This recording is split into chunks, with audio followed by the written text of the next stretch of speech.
Ya bırak, ez uzanmak kesin bırak sağlık kullanacağım. Anladın mı yok? Ben de hata yaptım. Yok.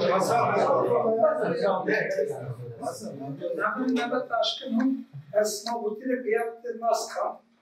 Nekar kelle öderme. Şunu Ankara'nda ziyaret keliyorum bir. Nekar az Londra'da Nisan'da khele serbeşmiş konservim. Karmar Mekan, Ekrem Çin'in ilkokulu. Yani sıradan bir Zaza vatandaşıyım. Hepinizin bilgisine burada olmaktan mutluyum. Misafirim, hiçbir misyonu falan da yok. Yeteneğim de yok, katabileceğim çok böyle şeyler de yok. Ama vatandaş olarak ne düşerse orası için onu da yapmaya hazırım. Ankara için mi? Yok, Londra için, İngiltere için. Yani dernek şeyi var, çevrede şu anda. Çevrede Türkiye'de 5-10 kişi var. İnşallah önümüzdeki bir yıl içinde falan şey yapabiliriz. Dernekleşebiliriz. Vartıları tanıyor musun? Var, tanıdıklarım var. Ama yarısı Namut'u çıkıyor. Ne? Namut'u çıkıyor. Mehmet Aşkın. Ama arada gidiyorsun. Var. Hayır. Duyucu şeyi bozmuyor. Şimdi o girdiğini Ben bu kadar tamam hiçbir şey anlaşılmıyor. Tamam mı? Bu ya, bırak diyecek fazla bir şey yok. Teşekkür ederim. Sağ olun. Benim adım Yılmaz Zorkılıç. Sivas'ın Eski Fatma'nın köyünden. İlkokul mezunuyum. Aslında dersinde olduğum için ana dilimin Zazaca olduğunu biliyorum. Yalnız Zazaca hiç bilmiyorum. Koçgir'de çünkü sürekli Kürtçe konuşulduğu için, herkes Kürtçe konuştuğu için. Sizin köyler Bizim köylerde Kürtçe konuştuğu için Zazaca pek bilmiyorum. Sadece birkaç kelime biliyorum. İşte Tarafı evet. Köy sonra En zor aldığın şeyi öğrenmişsin. Doğru. Estora Zapes. Biraz heyecanlı. Yılmazlar Deniz. Evet, doğru. Yılmaz hangi dernekler ilgin var mı herhangi bir? Hiçbir dernekle ilgim yok. Mahmut Çağdaş'ın köylüsü onun sayesinde.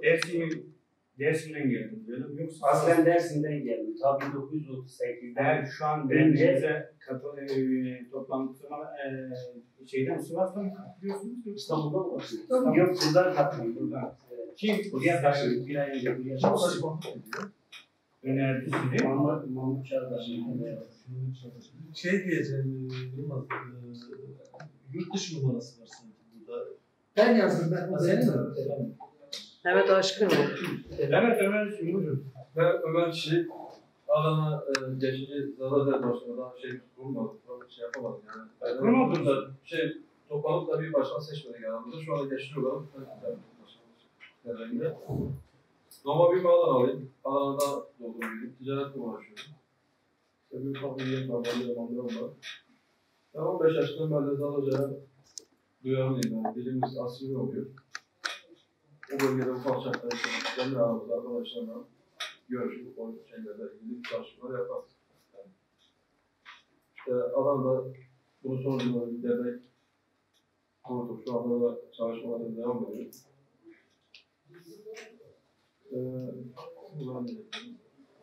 Bu şekilde bir şey yok. Yani siz derneği kurdunuz fakat Arkadaşlarla birlikte kurduk. Derneğimiz şu anda aktif zaten. duruş bildirimini verdiniz. Duruş bilimini verdik. Kendi aramızda toplama, geçici başkan olarak arkadaşlar bir şey yapacağız. 6 ay içinde Ondan genel sonra kurula gittiniz. yine bu şekilde bir çalışmalardan da Zaten söylüyoruz. 6 ay içinde. Kaç ay oldu? Dernek var, 6 ay oldu. Gitmeniz lazım. 6 ay geçti mi? Nasıl olur? Önümüzdeki haftalar içerisinde 6 ay içinde 15 gün önce de genel kurul çağrısını yapmadık. hatta bir haftalık şeyimiz varmış, zamanımız varmış. Onu önümüzdeki hafta içerisinde çözeceğiz onu. Biliyorsunuz zaten buraya da gelip biliyorum daha önce şeylere tatlı yapmışlar. Mehmet Hocam bir de daha önce yapıyor. Nazarıyla ilgili yani her türlü çalışmalara katılıyoruz, her türlü çalışmalara destekliyoruz. İşte bizim de bir şeyimiz, sözümüz var. Ezne bana yok. Yani ben bir başkası olmam diye. Bir sözümüz var. Teşekkür ederim. Evet.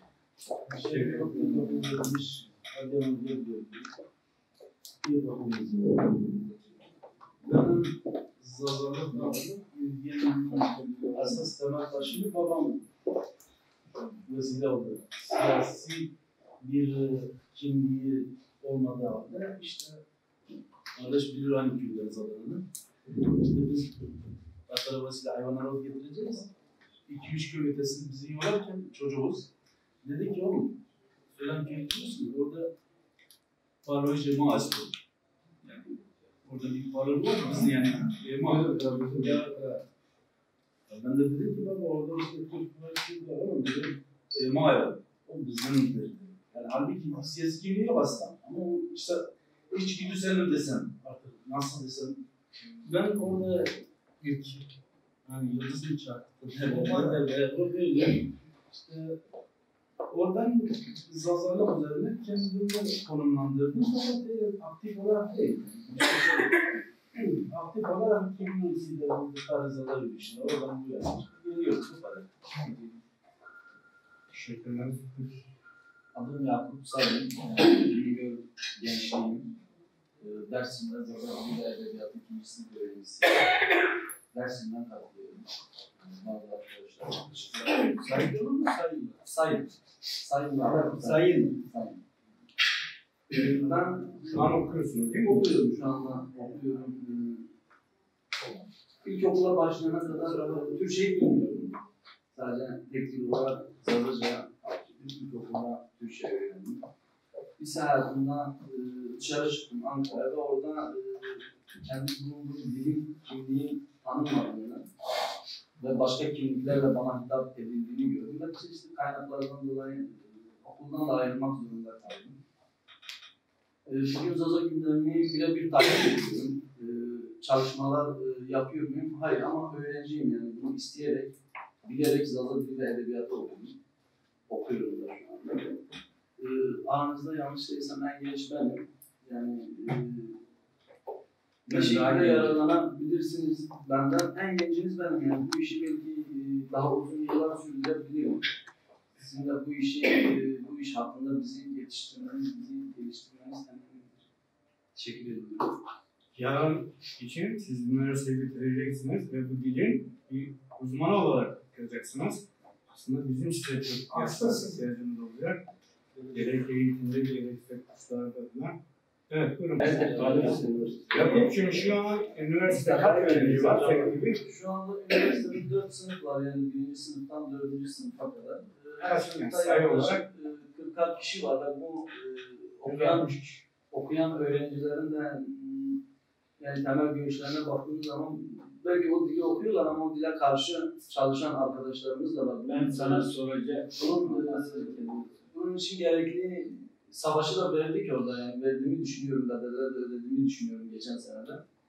Çeşitli şeylere maruz kaldık orada. Yani Dersim gibi %95'i Zaza olan bir yerin hala bu konularda böyle kayıtsız kalması çok zor. Yani Dersim'de birine sen Zaza'sın diyemezsin. Direkt dışlanırsın yani. Bu Bingöl'de de o şekilde geçerli. Yine %95'i Zaza olan bir bölgede sen Zaza'sın dediğinde seni farklı şekilde suçlayacaktır yani yok. Yani bunu şimdi açmak istemiyorum yani ki onlardan. Üniversite içinde olabilir öğrenciler arasında. Yok, halkın içinde de sen Zaza'sın. Açmak istemiyorum. Halkın içinde de. Yarın konuşalım. Neyse yarın. Evet, Faruk Bey buyurun.